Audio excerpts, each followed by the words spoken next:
So one of the questions that I'm sure some of our viewers are having is, what is the correct threshold to go ahead and pull the trigger on injecting that joint?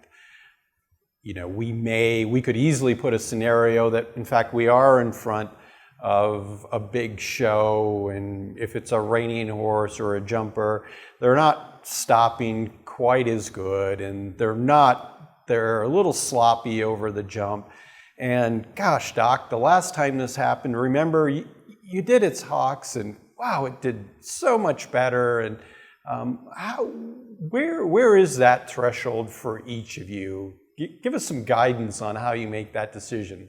I think that scenario that you're describing, Dr. Frisbee, is the performance related issue. It's the scenario where there's not an overt lameness, but there is this kind of nebulous situation of it's just not doing as well.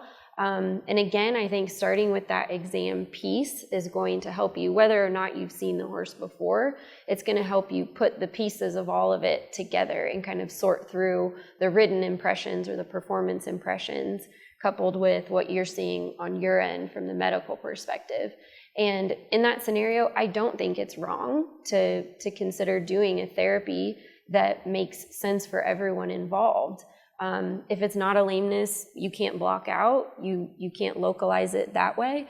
And I think as long as you have the expectations that this is a little bit of a trial, if this doesn't help you, if you don't see any benefit in doing this or a change, this is what your next move needs to be. We need to consider the following things. So I don't think it's wrong as long as the expectations are laid out from the beginning.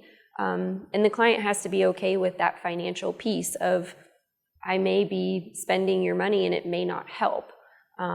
So I think that has to be a focal piece of transparency.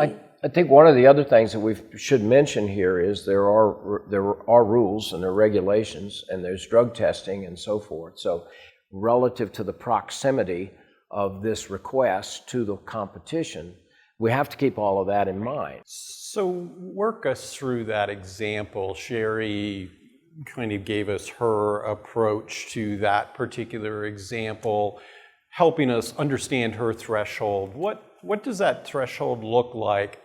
Specifically, when is it time to inject a joint in your hands?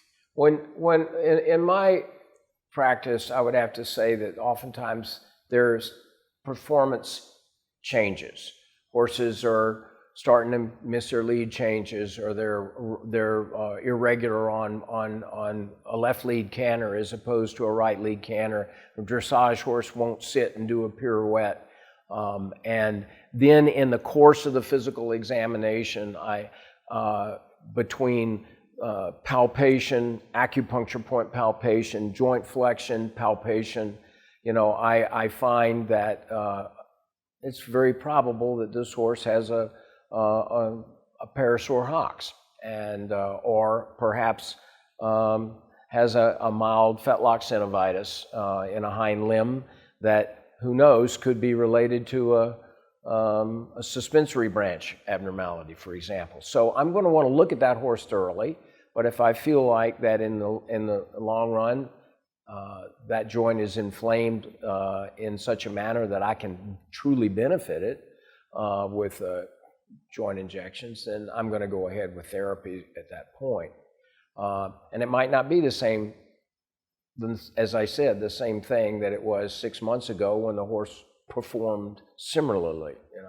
That's the importance of the exam.